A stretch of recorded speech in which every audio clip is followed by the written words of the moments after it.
সাবেক প্রধান নির্বাচন কমিশনার কাজী হাবিবুল আওয়াল আদালতকে বলেছেন ২০২৪ সালের নির্বাচন ছিল ডামি নির্বাচন। এটি ছিল প্রহসনের নির্বাচন। রাজনৈতিক দলগুলোর মধ্যে সমঝোতা না হওয়ার কারণেই ২০২৪ সালে ডামি নির্বাচন হয়েছে। দুপুরে রিমান্ড শুনানির সময় আদালতে দেওয়া বক্তব্যে এসব কথা বলেন তিনি। এদিন জনগণের ভোট ছাড়াই নির্বাচন সম্পন্ন করা ও রাষ্ট্রদ্রোহের অভিযোগে বিএনপির করা মামলায় হাবিবুল আওয়ালকে আদালতে ১০ দিনের রিমান্ড চাইলে ৩ দিনের রিমান্ড মঞ্জুর করেছে আদালত।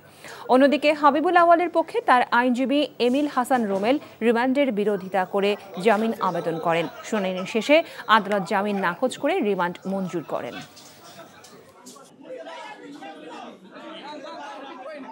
এজাহার নামে আসামি তাকে আজকে আদালতে উপস্থাপন করে 10 দিনের রিমান্ড প্রার্থনা করেন এবং তিনি নিজেও আদালতে বক্তব্য রাখেন। তার পক্ষে তার আইনজীবীরাও বক্তব্য রাখেন।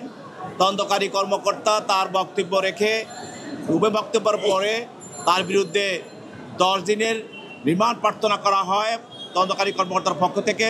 সেখানে 3 দিনের রিমান্ড মঞ্জুর করে বান্ডেল থাকলে প্রতি সেনমানিতে টাকা বাঁচবে। বিকাশ সেনমানি বান্ডেল কিনে জিতুন প্রতি লেনদেনে।